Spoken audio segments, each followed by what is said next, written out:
बहुत बदकिस्मती इसलिए भी है कि पाकिस्तान की सियासी सूरत हाल में पाकिस्तान के सबसे बड़े मसले यानी कि दहशतगर्दी की रोकथाम के हवाले से सियासी इत्तफाक राय नहीं पाया जाता।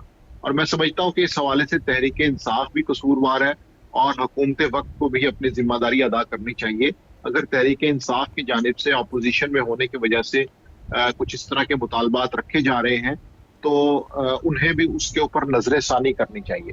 और अगर वो नजर षानी नहीं करते तो इस वक्त जो सिचुएशन है, जो मामलात हमारे सामने मौजूद हैं दहशतगर्दी के हवाले से, उसमें हुकूमत को भी थोड़ा सा नरम दिली का मुजाहरा करते हुए उनको ऑन बोर्ड लेके आना चाहिए, ताकि जिसे हम उर्दू मुहावरे में कहते हैं कि ताली दोनों हाथों से बजती है।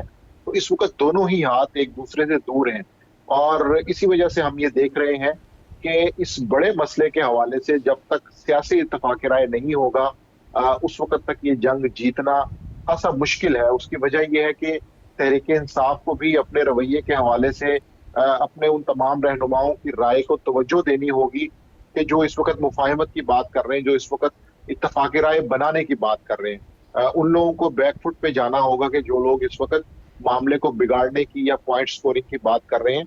तो तहरीक इंसाफ में बैरिस्टर गौहर की जानिब से जो मौक़िफ़ इख्तियार किया गया था पहले, वो खासा मेरा ख्याल है कि मुनासिब था और पार्टी को उस पर अमल भी करना चाहिए था, लेकिन ऐसा नहीं हो सका। लेकिन तो इनसाइडर क्या अब है, बीइंग जर्नलिस्ट आपने इसको डिग आउट किया होगा कि हुआ क्या जिस जिस वक्त ये विद इन पीटीआई ये मुशावरत हो रही थी कि आपने कौमी सलामती कमेटी इजलास में जाना है नहीं जाना, फिर 14 नाम भी आ गए जो स्पीकर को जमा भी करा दिए गए, तो उस वक्त क्या हुआ? ये डिवाइडेड थी पीटीआई? कितने लोग थे जो समझते थे कि कौमी सलामती कमेटी इजलास में पार्टिसिपेशन जरूरी है, और फिर आनन फानन हुआ क्या सर? जी बिल्कुल, पार्लिमानी कमेटी जो है या वो लोग जो पार्लिमान के अंदर मौजूद हैं वो तो इसके हक में थे।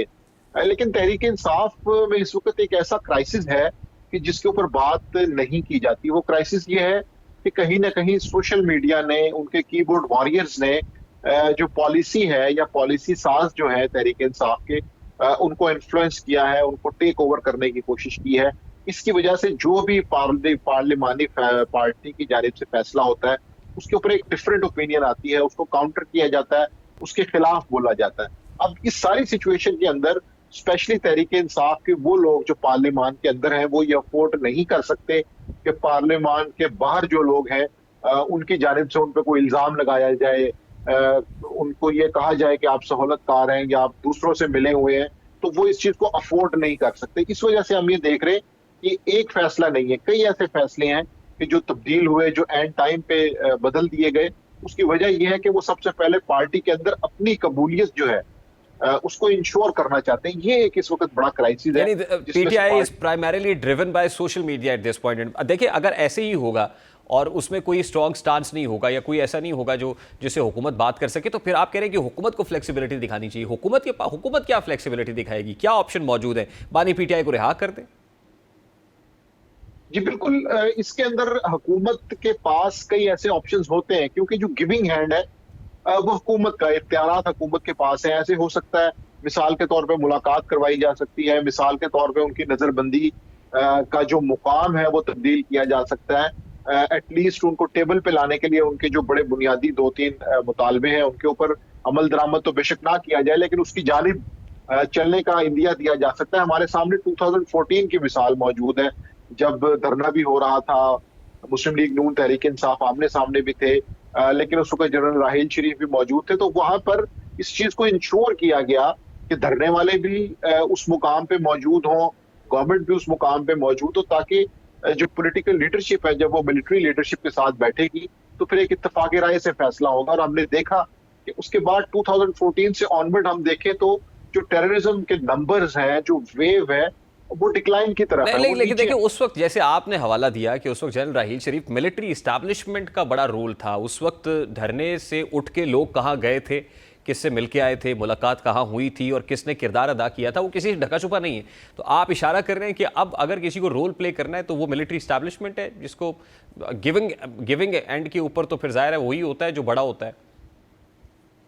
जी बिल्कुल, उसकी वजह यह है कि अगर आप इस मसले को हल करना चाहते हैं तो आपको अवाम की मुत्तफिका और गैर मशरूत सपोर्ट चाहिए। और खसूसन ऐसे मामले में कि जब एक पार्टी उस सूबे में है जो दहशतगर्दी से सबसे ज्यादा मुतासिर है, जो उसके सरहदी अजला हैं जो अफगानिस्तान के साथ हैं, वहां पर मसला बहुत ज्यादा खराब है। तो इस सिचुएशन में मेरा ख्याल है रियासत को भी थोड़ा सा दिल बड़ा करना चाहिए और इस तरह के जो पेटी इश्यूज हैं उनसे निकल के, हमने ये देखा है कि खालिस्तान का मसला हो, तामिल टाइगर्स का मसला हो, इसके अलावा और जो भी हमारे पाकिस्तान में एमक्यूएम का जो कराची का मसला है वो हमारे सामने मौजूद है। जैसे ही फोर्सेस को एक पॉलिटिकल सपोर्ट मिलती है, अवाम का एतमाद गैर मशरूत तौर पे, मुतफिका तौर पे मिलता है, तो रिजल्ट्स बदल जाते हैं। हमने देखा है कि 2014 के बाद हमारे सामने नंबर्स हैं, हमारे सामने फैक्ट एंड फिगर्स हैं कि वो ग्राफ सारा का सारा नीचे आया और मामला बहुत हद तक हल हो गए। तो इसलिए गवर्नमेंट को ये चाहिए, वज़ीर-ए-आज़म को ये चाहिए, एस्टेब्लिशमेंट को ये चाहिए कि ये जो इंटरनल डिफरेंसेस हैं इनसे आगे बढ़ते हुए अगर टेबल पे तमाम लोग मौजूद होंगे तो उससे जो रिजल्ट आएगा मेरा ख्याल है कि ठीक, वो माननीय निज़ामी साहब, बड़ा लास्टली एंड वेरी क्विकली, ये इस वक्त जो ऑपरेशन की बात हो रही है, गो के एलामिया में ऐसी कोई जिक्र नहीं है, लेकिन जो कयास किया जा रहा है, क्या वाकई इससे निपटने के लिए ऑपरेशन नागुज़ीर है और यही वाहिद ऑप्शन बचा है?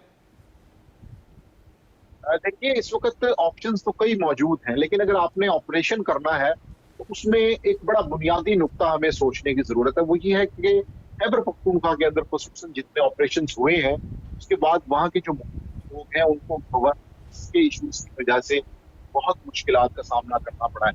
एक तो वो डिस्प्लेस हुए, दूसरा उनको कंपनसेशन नहीं मिली, उनके घर तबाह हो गए, तो उनकी एक तल्ख याद ऑपरेशन के नाम से जुड़ी हुई है। तो अगर आप गवर्नेंस के मसाइल को हल नहीं करेंगे और एक और ऑपरेशन लॉन्च करेंगे तो मेरा ख्याल है कि उसका उतना फायदा नहीं होगा जितना तवक्को की जा रही है। ये बात कमेटी में भी हुई है कि गवर्नेंस के जो मसाइल हैं अगर उनको हल नहीं किया जाता तो फिर वो जो नुकसान है वो बढ़ जाता है। तो मैं तो ये समझता हूँ कि अगर इस तरह की कोई चीज लॉन्च की जाती तो उसको सिविल और मिलिट्री दोनों साइड से कोऑर्डिनेट करके फिर करना चाहिए ताकि गवर्नेंस के इश्यूज की वजह से बहुत बहुत शुक्रिया, बहुत शुक्रिया माजिद निज़ामी साहब। ब्रेक लेते हैं आप।